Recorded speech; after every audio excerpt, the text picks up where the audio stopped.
여러분, 마태복음 19번째 시간입니다. 고난주일과 부활주일을 지내시느라 우리가 다시 마태복음으로 돌아오는데 두 주간의 간격이 있어서 잠시 지금까지 우리가 살펴본 것을 정리를 간략하게 해보려고 합니다. 제자들을 부르신 예수 그리스도께서는 처음 사역으로 실제적으로 자신의 제자들을 세우셨습니다. 그리고 산에 오르셔서 말씀을 선포하십니다. 말씀을 선포하실 때 마태는 앉으셨다라고 하는 단어를 특별히 그렇게 기록하는 것을 보게 됩니다. 그 기록하는 단어들을 통해서 사실은 유대의 공동체들에게 모세가 시내산에서 하나님께 말씀을 받아서 선포하는 내용을 상기시키는 그런 그림 회화적인 모습을 우리에게 보여주기도 하고요. 그 당시 랍비들이 앉아서 하나님의 말씀을 가르치고 선포하는 것을 보았을 때 예수 그리스도도 유대의 전통을 따라서 말씀을 선포하신 것으로 생각이 되어집니다. 그러나 여느 유대의 랍비들과 다르게 마태복음 산상설교가 끝나는 7장의 마지막에 가보면 다른 사람들과 같지 아니하고 그 말씀이 권세가 있었다. 권세 있는 말씀을 예수 그리스도께서 친히 제자들과 무리들에게 선포하신 것을 생각해 보았습니다. 그런데 예수 그리스도의 첫 메시지는 우리가 그토록 바라고 염원하는 행복에 관한 것이었습니다. 복에 관한 것이었어요. 여러분 기억나시겠지만 복음서의 처음 시작, 이 산상설교가 우리를 향한 축복의 말씀이고 예수 그리스도께서 사역을 다 마치시고 하늘로 승귀라고 하거든요. 돌아가실 때 올리워져서 그렇게 하늘로 돌아가실 때 제자들을 역시 축복하십니다. 그래서 예수님의 처음 사역이 제자들을 향한 축복, 그리고 마지막 사역 또한 제자들을 향한 축복이었어요. 그런데 제가 여러분들에게 축복이라고도 얘기하고 행복이라고도 얘기하는 이 복은 우리가 생각하는 이 세상적 관점의 복이 아니다. 마카리오스라고 하는 단어를 생각하셔야 됩니다. 그 복은 우리가 세상에서 원하는 물질적 혹은 세상의 성공과 출세, 그런 복이 아니라 하나님과의 관계에서만 누릴 수 있는 복이다. 복되신 하나님 안으로만 들어가게 되었을 때 얻어질 수 있는 복이다, 이렇게 말씀을 드렸어요. 그래서 하나님과 관계 있는 자들만이 이 복을 누릴 수 있습니다. 반대로 말씀드리면 내가 아무리 세상 것이 풍족하고 인간들이 바라볼 때 행복한 삶을 살고 있는 것 같아도 하나님과 내가 관련이 없다면, 하나님 안에 내가 있지 않다고 한다면, 복이신 하나님과 내가 분리되어 있다면 그 사람은 복된 인생이 아니다, 이렇게 여러분들에게 말씀을 드렸습니다.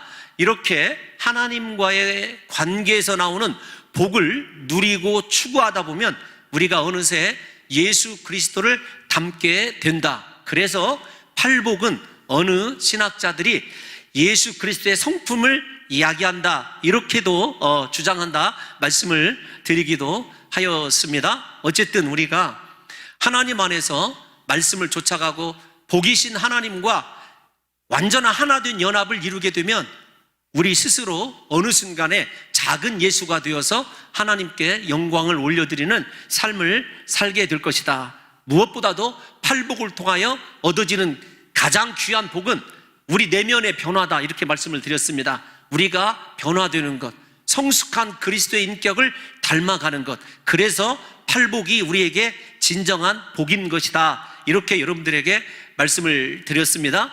그리고 18번째 시간에 첫 번째 팔복의 시작인 심령이 가난한 자는 복이 있나니 천국이 그들의 것입니다. 심령이 가난하다는 것이 무엇인가, 그리고 그들에게 왜 천국이 주어지는가를 생각해 보았습니다. 심령이 가난하다, 여기 가난하다라고 하는 단어는 프토코스다라고 말씀을 드렸는데 철저한 여러분 물질적 파산을 이야기합니다. 다른 사람의 도움 없이는 회복 불가능한 상태, 이렇게 말씀을 드렸어요. 심령이 그러므로 가난하다라고 하는 말은 자기 자신이 하나님 앞에 내세울 의도 없고 공로도 없어서 절대적으로 하나님의 긍휼히 여기심이 아니면은 구원받을 수 없는 죄인임을 자각하는 상태, 그것이 심령이 가난한 상태다. 여러분들에게 이렇게 말씀을 드렸습니다. 그래서 자신의 영과 육을 하나님께 철저하게 의탁하는 사람이 심령이 가난한 자입니다. 하나님 앞에서 자신의 무능함과 영적인 죄인됨을 온전히 깨닫고 철저히 하나님 앞에 엎드리며 나아가는 그 사람이 심령이 가난한 사람입니다. 무엇보다도 자신에게는 아무런 의도 발견할 수 없습니다. 하나님 앞에 주장할 만한 공로가 없습니다. 그가 주장할 수 있는 것은 나는 예수 그리스도의 십자가 보혈로만, 하나님의 은혜로만 구원받을 수 있는 죄인입니다라는 사실을 고백하는 것이 심령이 가난한 자다, 이렇게 말씀을 드렸습니다. 이렇게 심령이 가난한 자들에게 하나님은 그분의 다스리심, 천국을 허락해 주시고 하나님만을 의지하는 그 믿음을 보시고 그에게 하나님께서 예비하신 인생을 살아가도록 그가 다스리시는 하나님 나라가 그 가난한 심령 속에 완성되는 것이다. 여기까지가 여러분 지난 시간에 말씀드린 내용입니다. 오늘은 두 번째, 애통하는 자는 복이 있나니 그들이 위로를 받을 것이다. 수동태로 말씀을 드립니다만 그들이 위로를 얻을 것이다, 이렇게 번역해도 무방하다고 생각이 되어집니다. 그런데 중요한 것이 있어요. 어떤 것이냐면 심령이 가난해지지 않고는 애통하는 복을 누릴 수 없다는 것입니다. 애통하지 않고는 우리가 온유한 자가 될 수 없습니다. 온유한 자가 되지 않고는 우리가 의를 위하여 핍박받고 박해받는 자가 될 수 없습니다.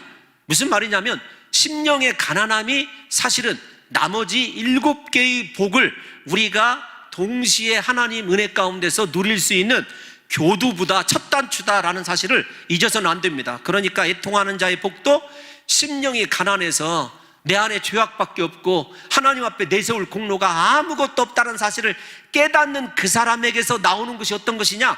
애통함입니다. 여러분, 여기 이 애통함이라고 하는 단어는 원어로 보면 펜테오라고 하는 단어입니다. 그런데 이 단어는 사랑하는 사람을 잃었을 때, 직접적으로 말씀을 드리겠습니다. 사랑하는 사람이 죽었을 때 갖는 깊은 고통, 슬픔을 이 애통이라고 이렇게 이야기합니다. 예를 들면 사랑하는 성도 여러분, 창세기에서 말씀드리기가 좀 조심스럽습니다. 어떤 거냐면 설교할 때마다 이 말씀에 해당되는 우리 성도들이 얼마나 또 가슴 아파할까, 제가 설교 때문에 말씀드리는 것이지 여러분의 상처를 건들고자 하는 말은 아니라는 것을 좀 미리 또 제가 부탁을 드립니다. 야곱이 요셉이 죽었다는 소식을 형들에게 듣습니다. 형들의 물론 속임수라는 것을 우리가 알고 있지만은요, 그럴 때 야곱이 옷을 찢어버리고 베옷을 입고 굵은 배를 띠고 몇 날 며칠을 통곡합니다. 이때 쓰여지는 단어가 애통이라고 하는 단어예요. 우리가 이런 말 있지 않습니까? 많은 사람들이 사랑하는 사람들과 헤어지게 될 때 참 큰 상실감, 슬픔을 갖게 되죠. 그런데 이런 말이 있어요. 부모가 돌아가시면 하늘에 묻고 자식이 죽으면 가슴에 묻는다라는 말이 있어요. 그게 제가 참 장례식 때 가장 가슴 아픈 말이기도 하거든요. 그런데 여러분 생각해 보세요. 정말 그럴 것 같아요. 자녀가 여러분 죽으니 먼저 이렇게 하나님께로 간 가정을 보면 살아도 내가 살아있는 것 같지 않다, 이렇게 고백하시는 분들을 제가 만나봤거든요. 그 슬픔이 여러분 여기 쓰여져 있는 애통입니다. 제가 설교를 준비하면서 다른 목사님들의 설교들을 참조해 보니까 이 애통이란 말이 가장 가까운 단어가 단장이란 말이에요. 단장이 어떤 말이냐면 여러분 이 끊을 단자하고 우리가 이 창자, 이 장자 할 때 이 단어이거든요. 중국에서 온 말입니다. 단장. 창자가 끊어지는 고통이다. 그 단장이란 말이 어디에서 유래를 했는가 하면은 중국에 그 원숭이 사냥꾼들이 있습니다. 그런데 원숭이 새끼를 사냥꾼들이 잡아서 망에 가두어서 이렇게 배에다 싣고 갈 때 어미 원숭이가 그 배를 쫓아오면서 길에 이렇게 길가에서 쫓아오면서 소리 지르며 어느 순간에 이렇게 막 고통하다가 금방 숨이 멈춰버린 거예요. 죽어버린 거예요. 어미 원숭이가. 그래서 그 어미 원숭이의 배를 갈라봤더니 모든 창자가 조각조각 끊어져 있더래요. 자식을 잃은 어미 원숭이의 슬픔, 그래서 그 슬픔에서 나온 단어가 단장이라고 이렇게 알려져 있습니다. 여기에 쓰여져 있는 애통함이라고는 단어가 바로 그 창자가 끊어지는 슬픔을 이야기한 거다. 여러분, 얼마나 큰 슬픔인지 여러분들과 제가 이해를 하셔야 됩니다. 그러면 애통은 어느 때 하는 것이냐? 미리 말씀을 드리지만 하나님 앞에서 내가 죄인됨, 나의 죄를 바라보고 느끼는 고통이 애통이어야 합니다. 앞에서 말씀을 드렸다시피 우리는 내가 사랑했던 사람을 잃었을 때라든지 혹은 내가 소중히 여겼던 어떤 물질이나 내가 의지했던 것을 잃었을 때 세상적인 관점에서 슬퍼합니다. 그것도 애통이라고 합니다. 그러나 성경적인 애통은 그런 것과는 상관이 없습니다. 하나님 앞에서 내 자신의 죄인됨을 깨닫고 정말로 하나님만이 나의 소망이라는 것을 발견한, 심령이 가난해지고 난 이후에 내 자신을 들여다보니까 하나님 앞에서 살 수 없는 죄인이란 사실을 깨닫게 되고 그 죄 때문에 가슴을 치면서 하나님 앞에 부르짖어 철저하게 눈물로 회개하는 그 장면이 애통이다. 이렇게 여러분들에게 말씀드릴 수 있습니다. 그러므로 사랑하는 성도 여러분들이요, 애통은 일반적으로 우리가 느끼는 죄책감이나 후회와는 다른 것입니다. 죄책감이나 후회는 혼자서 괴로워하는 것으로 끝을 내고 맙니다. 그러나 애통은 진정한 회개입니다. 내 죄가 얼마나 큰지를 깨닫고 하나님 앞에 이 죄 때문에 멸망한 사람이라는 상태를, 멸망할 상태에 이르렀다는 것을 깨닫고 그 죄 때문에 하나님 앞에서 가슴을 치면서 철저히 회개하고 그 회개한 심령 위에 하나님의 위로를, 하나님의 속죄의 은혜를 채우는 것이 애통의 본질이다. 이렇게 말씀드릴 수 있어요. 실제적인 애통하는 회개의 사례를 우리가 성경적으로 한번 찾아보겠습니다. 누가복음 18장 13절 말씀 한번 읽어볼까요? 시작. 세리는 멀리 서서 감히 눈을 들어 하늘을 쳐다보지도 못하고 다만 가슴을 치며 이르되 하나님이여 불쌍히 여기소서, 나는 죄인이로소이다 하였느니라. 아멘. 애통의 두 가지 요소예요. 어떤 것이냐면 자신의 죄를 깨닫기 때문에 감히 하늘을 우러러보지도 못하고 성전에 가까이 나가지 못하면서 자신의 가슴을 치는 것, 이것이 애통입니다. 뿐만 아니라 그에게는요, 하나님의 불쌍히 여기심만이 나를 위로하고 속량할 수 있다고 하는 확신이 있어요. 이게 애통하는 자의 진정한 예라고 여러분들에게 말씀드릴 수 있는 것입니다. 사랑하는 성도 여러분들이요, 하나님이 위로를 베푸실 자 누구냐면 저렇게 자신의 죄 때문에 가슴을 치며 통곡하고 애통한 사람이란 사실을 이해하셔야 됩니다. 그래서 애통은 절대적으로 우리에게 저주나 아픔이 아닙니다. 하나님의 구원을 경험하고 하나님의 위로를 경험하고 이 세상의 방식이 아니라 하늘의 방식으로 살아가도록 하나님께서 우리를 리셋시키는, 철저히 하나님의 성품으로 되돌이키는 것이 바로 이 애통이라는 것을 아셔야 돼요. 오늘날 사랑하는 성도 여러분들이요, 우리에게서 자신의 죄 때문에 이렇게 고통하고 눈물을 흘리고 회개하는 그런 시대를 우리가 살아간다면 얼마나 좋겠습니까? 이 시대에 한국 교회에서 사라진 것이 있다면 무엇이냐면 이렇게 통렬한 회개가 사라졌습니다. 죄를 지적하는 설교도 사라졌지만 자신의 죄 때문에 이렇게 고통하면서 가슴을 치면서 창자가 끊어질 듯한 아픔을 가지고 하나님 앞에 나가서 회개하는 자들이 없어진 상태, 여러분, 이게 한국 교회의 어쩌면 가장 큰 슬픔이고 비극인지도 모릅니다. 여러분, 이 시간에 한번 생각해 보십시다. 자신의 죄를 가지고 언제 한번 이렇게 통곡하면서 가슴을 치며 회개했던 적이 있으신가요? 혹시 기억이나 남아 있으신가요? 오늘날 한국교회 성도들은요, 대부분, 죄송합니다, 우리 교회 성도들을 이야기하는 것은 아닙니다. 통칭적으로 저까지 포함해서 말씀을 드리면 대단하고 은근한 자부심들이 있습니다. 요즘에 한국교회 성도들이 그래요. 그래서 자신의, 예를 들면 명예나 소유 혹은 위치, 지위, 사회적인 환경에 대하여 은근한 자부심을 가지고 살아갑니다. 자기 자신에 대한 만족감이 있다라는 거예요. 내가 이 정도면 그래도 어깨에 힘을 줄 만하지. 신앙적으로도 마찬가지입니다. 다른 사람에 비하여 모든 사역에서, 봉사에서 남들보다 헌신하고 열심을 내고 있기 때문에 나 정도 되면 어느 정도 신앙의 반열이 있다고 생각하고 교회에서 상당히 중요한 사람이라고 자기 스스로를 위로하며 살아가는 경우가 많이 있다는 것입니다. 그런데 이렇게 살아가던 어느 날 하나님의 말씀의 거울에 자기 자신이 비춰지는 놀라운 주의 통렬한 회개의 영이 임하게 되면은요, 아, 내가 이렇게 속절없는 인간이었구나. 내 속에 더럽고 추악한 죄밖에 없구나. 내가 이렇게 추악한 죄인이라니, 이 사실을 깨닫고 하나님 앞에 울며 불며 회개하는 역사가 일어나게 되어 있는 것 아니겠습니까? 저는 우리 사랑하는 성도 여러분들에게 오늘 이 시간에 이번 한 주에 우리에게 애통하게 하는 은혜가 있었으면 좋겠어요. 우리 마음에 쌓여져 있는 죄악들 때문에 하나님 앞에 통곡하는 역사가 한번 일어났으면 좋겠습니다. 그 회개의 눈물 때문에 사랑하는 성도 여러분들과 저의 인생이 하나님의 위로로 가득하게 되는 역사가 있으시기를 예수님의 이름으로 축원합니다. 여러분, 제가 앞에서 말씀드린 한국 교회의 은근한 영적인 육적인 이 자부심이 우리를 얼마나 멸망의 길로 인도하는지를 생각해 봐야 돼요. 우리 누가복음 6장 25절 한번 읽어볼까요? 시작. 화 있을진저 너희 지금 배부른 자여 너희는 줄이리로다. 화 있을진저 너희 지금 웃는 자여 너희가 애통하며 울리로다. 아멘. 우리에게 지금 애통하는 은혜가 왜 필요하냐면, 지금 웃는다라고 하는 말은 어떤 표현이냐면 만족하다 그 뜻이거든요. 제가 앞에서 말씀드린 세상의 지위에 대해서도, 그 다음에 교회 내의 위치에 대해서도 만족하며 삶을 살아가는 사람, 회개할 기회 없이 애통하며 울게 되는 인생이 비극으로 종말을 맞이하게 되는 때가 반드시 있을 거라는 거예요. 그래서 지금 애통하는 것이 우리에게 필요하다는 것입니다. 저 말을 조금 더 제가 구체적으로 설명을 해드리면, 우리 요한계시록 3장 17절에 라오디게아 교회의 이야기가 나오거든요. 우리 요한계시록 3장 17절 한번 다 같이 한번 읽어보겠습니다. 시작. 내가 말하기를 나는 부자라 부요하여 부족한 것이 없다 하나 내 곤고한 것과 가련한 것과 가난한 것과 눈먼 것과 벌거벗은 것을 알지 못하는도다. 아멘.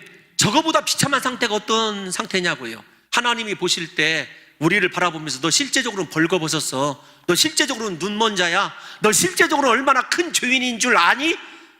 여러분, 그 깨우침이 있게 되었을 때, 내가 심령이 가난해지고 애통하는 그 마음이 있게 되었을 때 우리에게 진정한 복이 있는 것이지, 아직도 영적으로 둔감해서 나의 벌거벗음을 알지도 못하고 나의 눈먼도 알지 못하면서 내가 세상에서 누구인데, 내가 교회에서 이런 사람이야, 여러분 이것 때문에 지금 웃고 있으면 마지막 종말이 애통하며 슬피 우는 것으로 결론나게 된다는 것입니다. 여러분, 어떤 인생을 살기를 원하시냐고요. 하나님께서 가장 우리에게 원하시는 것은요, 우리 스스로 죄 때문에 애통해하며 하나님 앞에 엎드리는 것을 원하십니다. 그래서 설교를 준비하면서 읽어보니까 아더 핑크라고 하는 학자가 이렇게 얘기를 했어요. 목회자입니다. 심령이 가난해 본 적이 없어서 실제로 죄 때문에 애통해야 한다는 것이 무엇인지 알지 못하는 사람이라면 그가 교회에 속하고 직분까지 맡았다고 해도 그는 아직 참된 성도라고 할 수 없다. 여러분, 동의가 가는 말 아닙니까? 목사이면 무엇하고 장로이면 무엇하고 여러분 권사이면 무엇하냐고요. 실제적으로 하나님 앞에서 내 죄 때문에 애통해보고 통렬히 회개한 경험이 없는데 모든 것이 그냥 순풍으로 인도함 받아서 나 웃는 사람이야, 자족하는 사람이야, 만족한 사람이야. 그런데 하나님 보시길 때는요, 가장 가련하고 가장 불쌍한 사람이 나라는 사실을 발견하게 되고 그 발견함 속에서 하나님 앞에 통렬하게 가슴을 치며 회개하는 이 애통함이 우리에게 있어야 한다는 것입니다. 하나님은요, 애통하는 자를 기뻐하셔요. 그들을 구원하십니다. 우리가 예를 들어 볼까요? 시편 34편 18절을 한번 읽어보겠습니다. 시작. 여호와는 마음이 상한 자를 가까이 하시고 충심으로 통회하는 자를 구원하시는도다. 아멘. 하나님이 어떤 사람을 찾으셔서 가까이 하시는 줄 아십니까? 만족하는 사람? 웃는 사람? 내가 누구인데? 아닙니다. 자신의 죄 때문에 가슴을 치면서 마음이 상해 있는 사람, 통회하는 사람, 애통하는 사람을 하나님이 가까이 두시려고 찾으실 뿐만 아니라 그에게 구원의 은혜를 베푸시는 거예요. 우리 사랑하는 성도 여러분들에게 하나님의 도우심과 구원의 은혜가 필요하다면요, 우리 다시 돌아가야 됩니다. 내가 하나님 앞에서 어떤 자인지를 발견해야 되고 그 죄의 문제 애통함으로 반드시 해결해야 된다는 것입니다. 시편 51편 17절에서도 이렇게 얘기합니다. 시작. 하나님께서 구하시는 제사는 상한 심령이라. 하나님이여 상하고 통회하는 마음을 주께서 멸시하지 아니하시리이다. 아멘. 하나님이 원하시는 진정한 예배는 무엇이냐면 내 안에 죄 때문에 상심한 마음이에요. 하나님이 구하신다. 하나님이 우리에게 찾고 또 찾으시는 것이요, 헌금이 아닙니다. 형식적인 예배가 아니에요. 나의 상한 심령을 하나님이 찾고 또 찾고 계신 거예요. 죄 때문에 통유하는 마음을 하나님께서 멸시치 아니하신다고 약속해주고 계시지 않습니까? 그러므로 하나님은요, 우리의 완전함을 바라보시는 분이 아니십니다. 오히려 우리의 죄악 때문에 애통하는 눈물을 바라보시고 찾으시는 분이 하나님이셔요. 그래서 우리 사랑하는 성도 여러분들과 제가 하나님 앞에서 완전하게 살려고 하는 것 중요합니다. 그러나 하나님은 우리의 완전함보다 우리의 죄 때문에 상한 심령을 가지고 하나님 앞에서 통회하는 눈물을 하나님이 찾으신다는 사실을 잊어서는 안 됩니다. 여러분, 설교를 준비하면서 읽어보니까 18세기에 아메리칸 인디안 선교사였던 데이빗 브레이너라고 하는 선교사님의 일기가 소개되어 있더라고요. 그 사람에 대한 평이 딱 두 가지예요. 한 가지는 어떤 것이냐면 하나님의 말씀에 민감한 선교사였다. 두 번째로는 예수를 닮은 선교사였다. 이렇게 평을 듣는 사람이에요. 그런데 그분이 1740년 10월 18일자 일기에 뭐라고 쓰고 있냐면 이렇게 쓰고 있어요. 나의 아침 기도 시간에 나의 영혼은 심히 녹아내려 나의 엄청난 사악함과 타락을 몹시 슬퍼하였다. 몹시 애통해했다. 얼마나 저를 겸손하게 하는 고백인지 몰라요. 이른 아침에 하나님의 말씀을 묵상하면서 자신의 영을 들여다보니까 하나님 앞에서 사악하고 하나님 앞에서 몹시도 타락한 사람이 자기 자신이었다는 거예요. 그래서 마음이 녹아내리는, 진정한 창자가 녹아내리는 애통이함과 슬픔으로 하나님께 회개하는 이 브레이너 선교사의 회개의 마음이 저와 여러분들에게 있게 될 때 하나님이 우리를 멸시치 아니하시고 우리를 구원하시고 그분의 위로로 우리를 감싸주신다는 사실을 잊지 마시고, 인생의 회복이 다른 데 있지 않습니다. 진정한 행복한 삶의 비결이 다른 데 있지 않습니다. 사랑하는 성도 여러분들이여, 가슴을 치며 죄 때문에 회개하고 통회하는 하나님의 회개의 영이 이번 주에 우리 사랑하는 성도들에게 임하시기를 예수님의 이름으로 축원합니다. 여러분뿐만 아닙니다. 성경을 읽어보면 우리는 우리 스스로의 죄 때문에 탄식하고 애통하는 데 그쳐서는 안 됩니다. 다른 사람의 죄와 허물 때문에도 그 사람의 죄와 허물이 마치 나의 죄인 양 회개하고 애통하는 데까지도 나가야 됩니다. 왜 그러냐면 성경을 찾아보면 그래요. 예수 그리스도를 한번 생각해 보십시다. 예수 그리스도께서 자기 자신을 거부하고 십자가에 못 박아 죽게 할 예루살렘 성을 바라보시면서 눈물을 흘리셨어요. 애통하셨습니다. 그들을 위한 철저한 용서의 기도를 올리신 것을 저와 여러분들이 잘 알고 있지 않습니까? 뿐만 아닙니다. 성경 속의 신실한 하나님의 사람들은 다른 사람들의 악과 죄에 대하여 슬퍼하며 애통할 줄 아는 사람이었어요. 자신의 죄뿐만 아니라 다른 사람의 죄와 허물을 볼 때 애통하는 마음이 우리에게 일어나느냐 일어나지 않느냐가 진정한 예수의 사람이냐 아니냐를 구분할 수 있다니까요. 예를 한번 들어볼까요? 시편 기자가 시편 119편 136절에서 이렇게 고백합니다. 시작. 그들이 주의 법을 지키지 아니하므로 내 눈물이 시냇물같이 흐르나이다. 아멘. 내 눈물이 시냇물같이 흐르나이다. 과장법인 줄은 알고 있지만 다른 사람이 주의 법대로 말씀대로 살지 못하는 것 때문에 그렇게 애통하고 통곡하는 눈물을 흘리는 그 사람이 진정한 하나님의 사람 아니냐고요. 에스겔 선지자는요, 예루살렘 성읍에서 가증한 일을 행하는 타락한 백성들을 보며 탄식하고 애통하는 그 사람이 하나님께 충성하는 사람이다, 이렇게 정의를 내렸어요. 여러분, 하나님께 충성, 자신의 맡은 일에 최선을 다하는 것이라고 이해하기 쉽습니다만 물론 그것도 충성이죠. 그런데 공동체의 죄를 바라보면서 그 죄 때문에 탄식하고 그 죄 때문에 하나님 앞에 애통하는 그것이 진정한 하나님이 원하시는 충성이라고 에스겔 선지자가 9장 전체를 통해서 우리에게 들려주고 있는 것입니다. 여러분, 하나님께 정말로 충성하는 사람들 맞습니까? 뿐만 아니라 신약에 보면 사도 바울은 교회의 원수가 된 자들을 위해서도 눈물로 통곡하게 권고하는 장면이 나옵니다. 빌립보서 3장 18절 한번 읽어보겠습니다. 시작.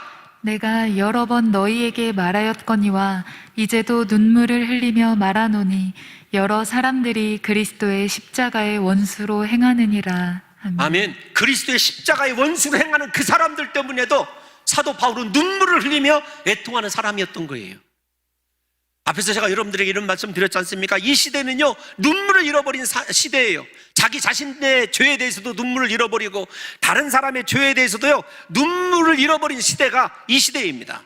우리는 원수는커녕 어쩌면 같은 공동체를 이루며 하나 된 사람들을 하나 되어서 살아가는 사람들을 위해서도요, 탄식하며 애통하며 기도하지 못할 때가 많이 있습니다. 여러분, 제가 이 설교를 작성하면서 더 회개하는 장면이 이 장면이에요. 너 목사로서 얼마나 성도들을 위하여 울어봤느냐. 참 이거 가슴 아픈 이야기입니다. 사랑하는 성도 여러분과 저를 한번 이 시간에 냉정하게 한번 생각을 해보십시다. 나는 내 죄 때문에 울어본 적이 있는가? 나를 핍박하고 받게 하는 자들을 위하여, 그리고 교회의 원수된 자들을 위해서도 심지어는 애통해 본 적이 있는가? 그들의 죄 때문에 잠 못 이루고 고민해 본 적이 있었는가 하는 말입니다. 기도와 위로보다는 정죄와 비판에 온 열정을 쏟을 때가 많이 있지 않습니까? 사실입니다. 생각해 보세요. 다른 사람과 커피잔 놓고 다른 사람에 관하여, 특히 다른 사람의 실수와 허물, 안 된 점에 대해서 이야기할 때 그 이야기들이 얼마나 우리에게 별식과 같이 달고 달았던지를 한번 생각해 보십시오. 그럴 때마다 나 진짜 예수 그리스도 믿는 사람 맞아? 우리 스스로를 생각해 봐야 된다고요.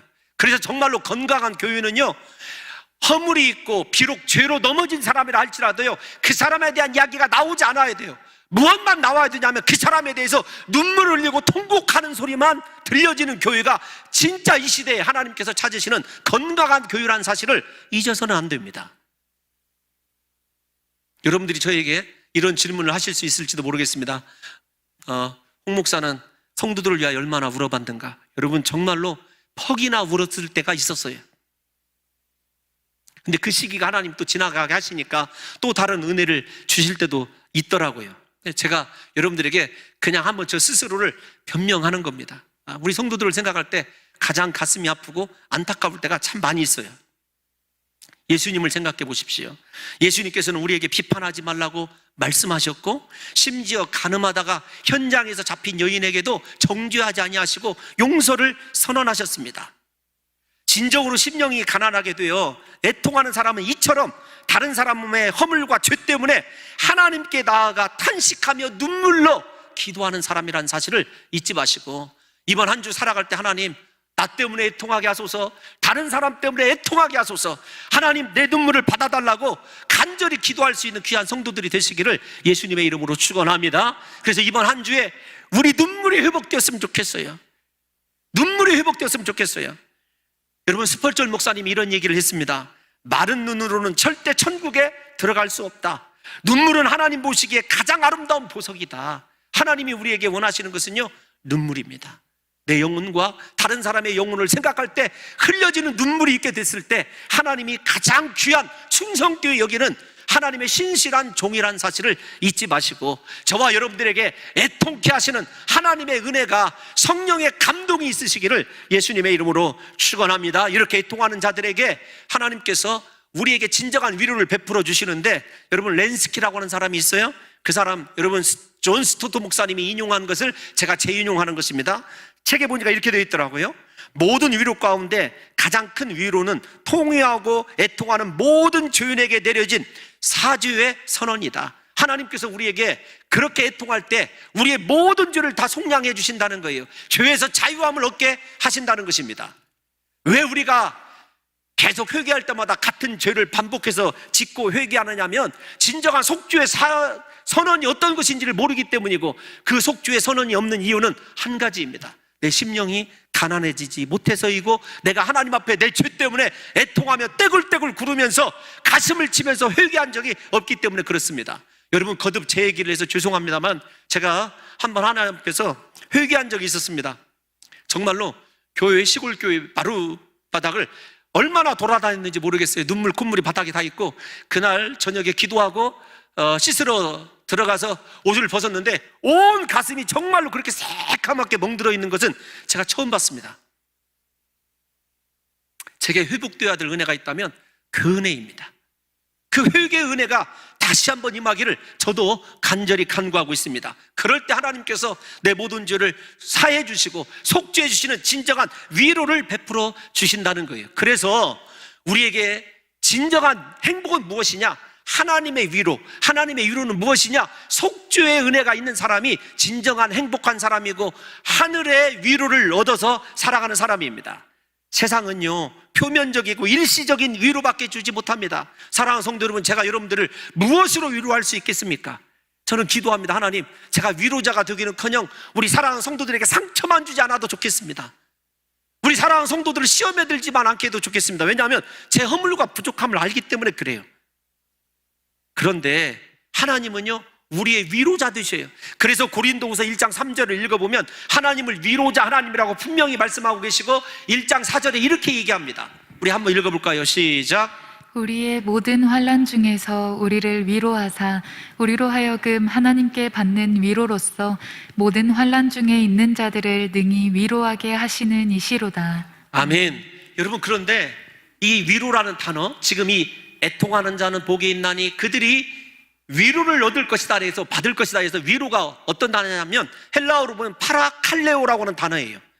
여러분, 어떤 단어와 비슷하죠? 보혜사 성령을 얘기하는 파라클레토스와 비슷한 단어입니다. 여기 파라라는 말은요, 곁에 멋멋의 옆에 머물다라고 하는 전치사예요. 칼레오라고 하는 말은 어떤 말이냐면 부르다, 요청하다 그 말입니다. 그래서 라틴어에서 발달해서 영어의 CALL, 콜이 거기에서 나온 단어예요. 칼이나 콜이나 똑같은 단어이거든요.